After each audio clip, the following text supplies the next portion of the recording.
ഈ വെളുത്തുള്ളി, ഇഞ്ചി, ചെറിയ ഉള്ളി, പച്ചമുളകാണ് ഇടുന്നത്. നല്ല ഉറച്ചൊന്ന് മൂത്തുണ്ട്.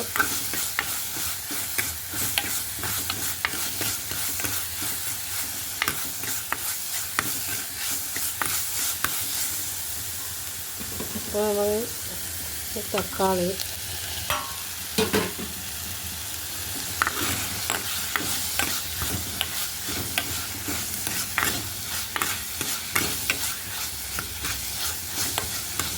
നല്ലോണം വാടി വരും.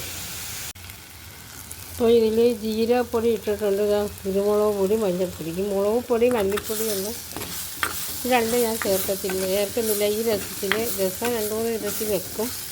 അപ്പോൾ ഇതിൽ ഇച്ചിരി മല്ലിയിലയും കൂടെ ചേർക്കണം. പക്ഷേ ഇപ്പോൾ മല്ലിയില വീട്ടിലില്ല, അല്ലെങ്കിൽ ചേർക്കാമായിരുന്നു. ഇപ്പോൾ ഇല്ല, കിട്ടിയാൽ ഒന്ന് ചേർക്കും. അടുത്ത വീട്ടിലേക്ക് എന്താണ് ഇടാൻ ശ്രമിക്കും, കിട്ടിയില്ലെങ്കിൽ ഇടില്ല. അപ്പോൾ എല്ലാവരും എൻ്റെ വീഡിയോസൊക്കെ കാണണം. അപ്പോൾ നല്ലോണം വാടി വരണേ. ഈ മുളക് പൊടി, മല്ലിപ്പൊടി ഇടാത്തുള്ള അടി നല്ല ഇത് മാത്രം കൂട്ടിച്ച് ഉണക്കമീനുണ്ടെങ്കിൽ ഇത് മാത്രം കൂട്ടി ചോറണം.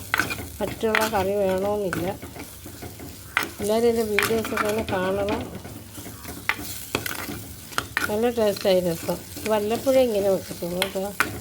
ഇങ്ങനെ വെക്കാവുന്ന ഒരു ഇത് പഴയ ചാനലൊക്കെ പോയി, ഇപ്പം പുതിയ ചാനലാണ്.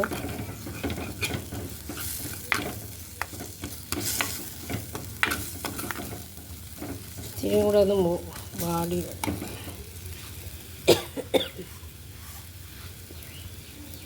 അപ്പോൾ നമ്മൾ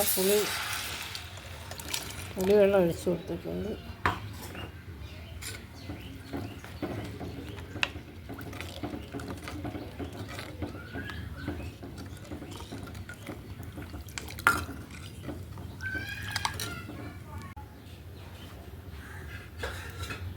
കുറച്ച് മല്ലിയില ഇടയ്ക്ക് കിട്ടി, ആദ്യം ഇല്ലെന്നാണ് ഞാൻ വീഡിയോയിൽ പറഞ്ഞത്. അടുത്ത വീട്ടിൽ നിന്ന് വാങ്ങിച്ച് അപ്പോൾ അവിടെ ഉണ്ടായിരുന്നു, ചോദിച്ചപ്പോൾ മല്ലിയില കൂടെ ഇട്ടിട്ടുണ്ട്. ഇത് നല്ലതുപോലെ ഒന്ന് തിളച്ച് വന്നതിന് ശേഷം അടുപ്പ് ഓഫാക്കത്തുള്ളൂ. നല്ലവണ്ണം തിളച്ച് നല്ലോണം തിളക്കണം, എന്നാലും രസത്തിന് കുറച്ചുകൂടെ ടേസ്റ്റ് കൂട്ടും. തിളച്ച് വന്നതിന് ശേഷം ഇത് ഓഫാക്കത്തുള്ളൂ. മല്ലിയിലയും വേണം. അപ്പോൾ എൻ്റെ വീഡിയോസൊക്കെ എല്ലാവരും കാണണം. എല്ലാവരും ലൈക്ക് ചെയ്യണം, കമൻറ്റ് ചെയ്യണം, സപ്പോർട്ട് ചെയ്യണം. നിങ്ങളുടെയൊക്കെ സപ്പോർട്ട് വേണം. നല്ലപോലെ ഇനി തിളച്ച് വന്നതിന് ശേഷം ഇത് ഓഫാക്കത്തുള്ളൂ. എൻ്റെ ആദ്യത്തെ വീഡിയോ ചാനലൊക്കെ പോയി, പുതിയ ചാനലാണ്. അപ്പോൾ നമ്മുടെ ഇന്നത്തെ രസക്കൂട്ട് എങ്ങനെയുണ്ടെന്ന് നിങ്ങളൊന്ന് കമൻറ്റ് ചെയ്യണേ. കമൻറ്റ് ചെയ്യണേ. ഓക്കെ, ഞാൻ ഈ വീഡിയോസ് ഇവിടെ വൈൻഡപ്പ് ചെയ്യാണ്. രസം നല്ലോണം തിളച്ച് വരാറുണ്ട്. കുറച്ചും കൂടെ തിളച്ച് വന്നിട്ട് രസത്തിൻ്റെ ഈ അടുപ്പ് ഓഫാക്കത്തുള്ളൂ. Okay, by.